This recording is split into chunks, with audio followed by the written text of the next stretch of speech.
Picture this. A country that for decades treated mountains of debt like an odd tax return stuck in a drawer.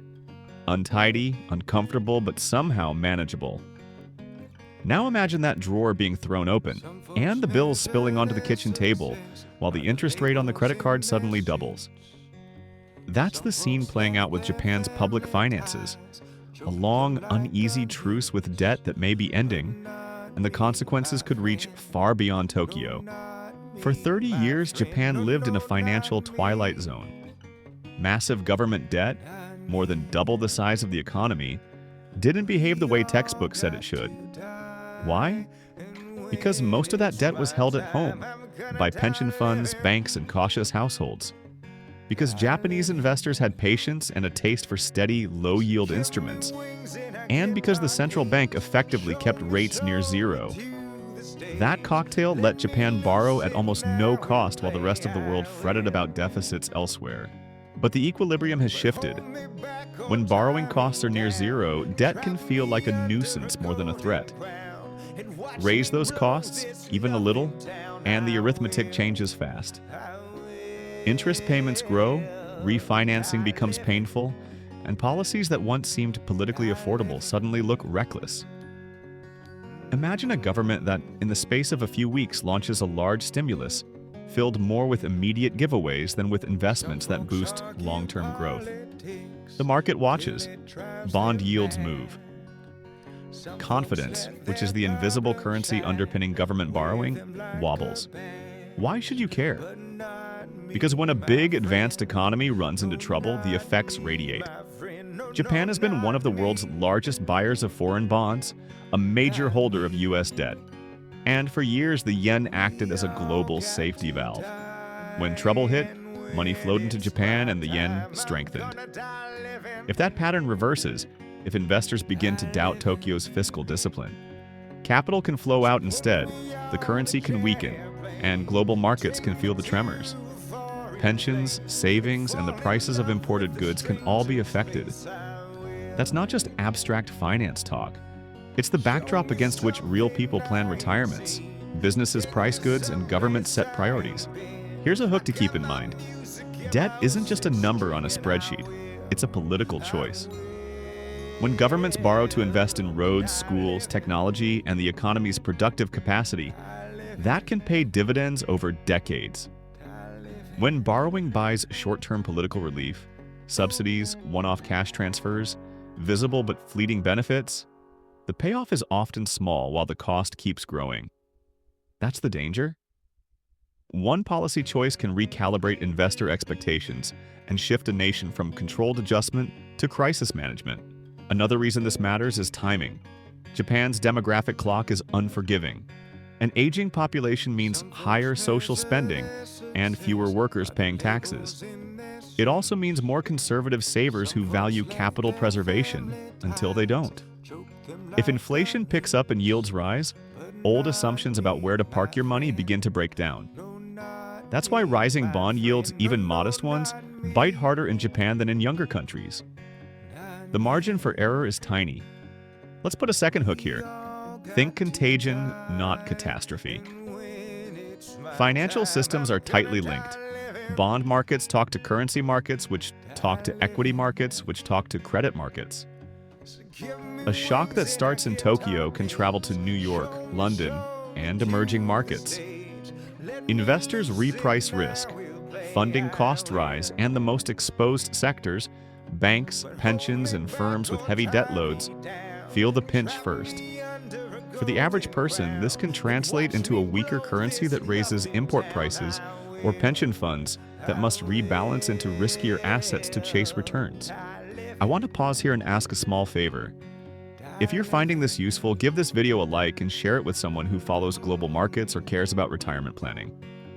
It helps more people find the discussion, and it keeps this conversation alive. Back to the story. Central banks can perform extraordinary interventions, and Japan's central bank has done so in the past. Buying government bonds, suppressing yields, and promising to be the market of last resort can buy time. But interventions aren't a free lunch. They can distort markets, create moral hazard, and ultimately make the underlying fiscal math worse if used to paper over structural imbalances. The larger and longer the intervention, the harder it becomes to unwind without pain. So, what might policymakers actually do? There are hard choices ahead. Reduce spending or raise taxes. Neither is politically popular, especially in an aging society. Shift spending toward productivity-enhancing measures, education, infrastructure, technology, rather than short-term giveaways. Make pension systems sustainable. Promote policies that increase labor force participation, including for older workers. Each option has trade-offs, and the sooner credible steps start, the smoother the adjustment will likely be. Here's another hook. The markets are not rational in the way economists like to assume.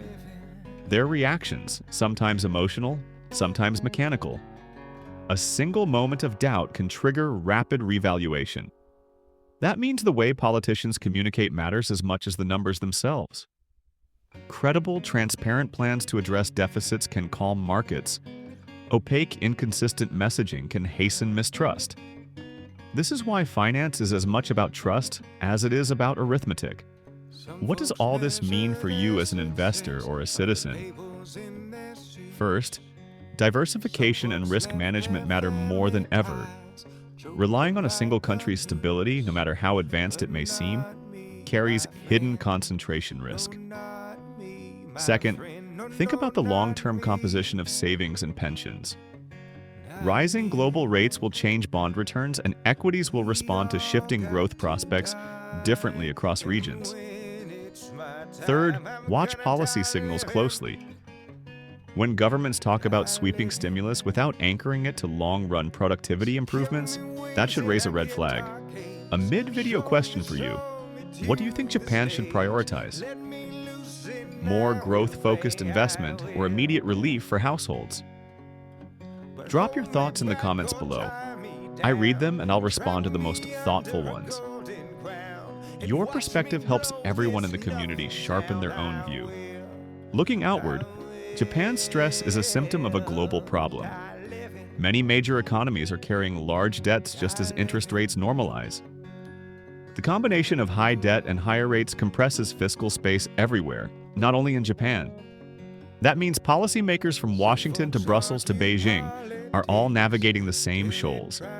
How to sustain social programs, fund defense, and support growth, while interest bills climb inexorably. That's why cooperation matters. When one large economy staggers, others feel it. Currency shifts affect trade balances. Bond market repricings influence borrowing costs everywhere. International forums and central bank coordination can help, but they can't substitute for sound domestic policy. Each country must manage its own books in ways that restore market confidence. We're at a crossroad between two narratives. One is gradual adjustment, measured reforms, careful communication, and an orderly path that restores trust over time. The other is disorderly adjustment, a sudden loss of confidence, sharp currency moves, and disruptive impacts on markets and ordinary people. The difference between the two is partly policy, partly timing, and partly sentiment. That's why near-term decisions matter so much. To close the loop, remember this. Japan's situation is a reminder that financial exceptions don't last forever. What once seemed like durable, even unique stability can unravel quickly when the incentives change. The era of easy money and patient yield-seeking is not necessarily returning. So investors, savers, and policymakers should plan as if the old safety nets could be less reliable than they once were. If this discussion helped you understand the stakes, please like, subscribe, and ring the notification bell so you don't miss future deep dives like this one. Thank you for watching. Your attention and thoughtful comments keep this channel alive, and I really appreciate the time you spent here.